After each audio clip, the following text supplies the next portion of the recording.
Hi, and welcome to Cellar Notes. I'm Blair. This is Brenda. We're here at Lakeville Liquors on Kenrick. We're going to talk about some winter warm-up cocktails and some holiday traditions. First of all, I want to go over just a couple of general rules of thumb. You don't want to boil anything when you're making cocktails, whether it's the grog, whether it's some kind of hot buttered rum. You want to get a lot of heat, but you want to come just shy of boiling. Boiling will evaporate a lot of the flavor.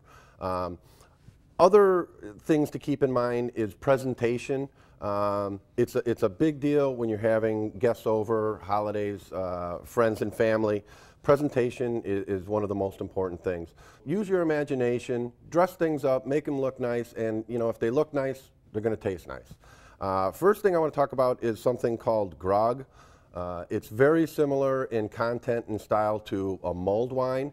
It essentially is a warmed up wine. Grog is basically you take a medium to full bodied bottle of wine.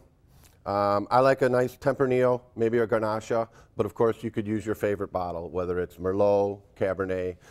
It doesn't really matter, it's up to you, it's taste. The difference between grog and mulled wine is with grog you put a couple of raisins and some slivered almonds in the mug before you pour in the contents. The basic recipe consists of the bottle of wine, water, orange, lemon, zest or peeled, and then you spice it up. You spice with cinnamon, allspice, cloves, and those things all vary from nation to nation and from tradition to tradition. Brenda, what have you got on your side here? Well, on my side, I have some of the more traditional items, which can either be made from a homemade recipe along family tradition, or an easier step is with some of the items that we carry in the stores. Such as, right here, we have the Pennsylvania Dutch eggnog. This is a pre-made eggnog. All you need to do is pour it into a cup and, again, garnish it as you see fit. Now, you have a more traditional way, don't you? Yeah, we're going to have a recipe on the website as well, and it goes your homemade tradition. You're breaking the eggs, adding the sugar, the vanilla. We whip up the homemade eggnog, and then, again, it goes by your taste. I like to add a little bit of brandy. I prefer to use dark rum. It imparts more flavor. And if I'm feeling sussy, I'll add a touch of Jack Daniels. Along with that, there's always the old famous Tom and Jerry. The batter is available in the stores. And again, you can utilize this batter, or we do have a recipe on the Hot Drink Recipe website that you can produce your own. And again, it varies as to what you want to put in there as far as the alcohol contents. And again, you can utilize the rum, dark or silver, and you can use brandy if you prefer that flavor for a little bit of a warm me up. Traditional hot toddy drinks include maybe hot buttered rum, which we do have in the store. You can add, again, your choice of flavor to it, rum or brandy, and the hot water. There is also a recipe on the website for homemade hot buttered rum if you prefer. Speaking of hot drinks, a lot of traditions call for coffee type drinks. Brenda, I think you've got a recipe for a Kioki. Kioki coffee. This is a fairly simple item. All you need to do is add 2 ounces of a coffee liqueur, a ½ ounce of cream de coke, a ¼ ounce of brandy, add the whipped cream, the coffee, and garnish.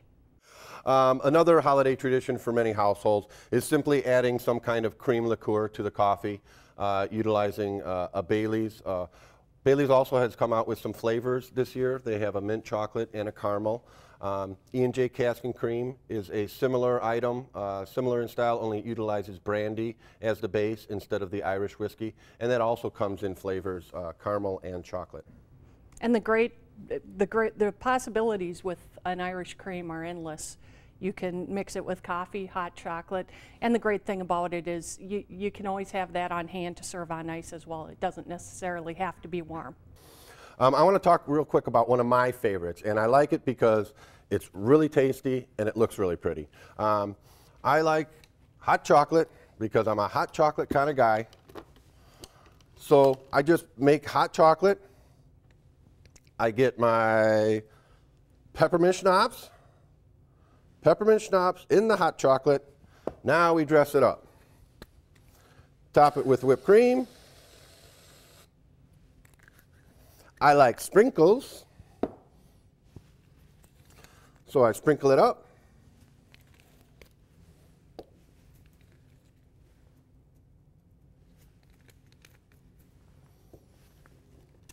A cinnamon stick.